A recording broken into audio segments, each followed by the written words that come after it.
Good morning. In chapter 2 of chapter 3 of Proverbs. I keep saying chapter 2 for some reason. And we're on verse 3 now.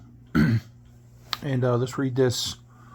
Let not mercy and truth forsake thee. Bind them about thy neck. Write them upon the table of thine heart. All right, so I'm going to try to make this quick because try to keep these around 3 minutes or under 3 minutes if possible. It says let not, which means there is to let would be to allow. That means there's actually a possibility. It says let not mercy and truth forsake thee. There is a possibility that you could be removed from mercy and from truth. The interesting thing about that is generally mercy and truth don't seem to go together very well. Because when you have truth, there really isn't any mercy. And when you have mercy, then you're bending the truth at very least. Because for the most part, in order for you to have mercy, you've got to acknowledge that there's a need for mercy. But what's interesting about this is apparently they can leave. You can have mercy and grace, or mercy and truth, and they can actually depart from you.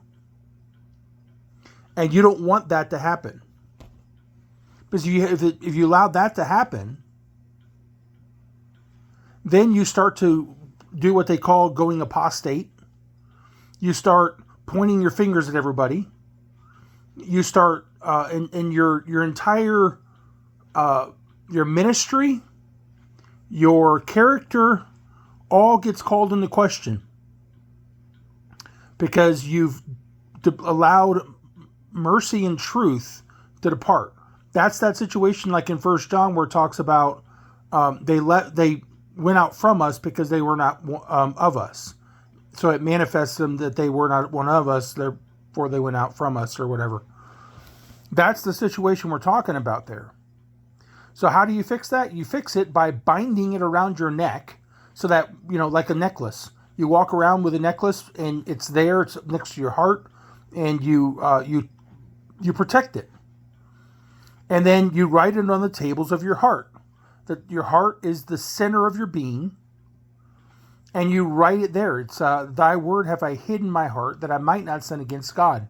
That's where your decision making is done. That's where your decision about the way you're going to go and how you're going to act and how you're going to treat other people and the way you process your emotions and your thoughts and those type of things. Those are all in your heart. And we're talking spiritually here. They're in your heart. So those are the things you need to think about. And put mercy and truth on your heart. Write them on the tables of your heart. So that you don't allow them to depart from you, to forsake you. All right, so I hope this helps. I went well over the time that I planned on. Love you guys. Have a good day.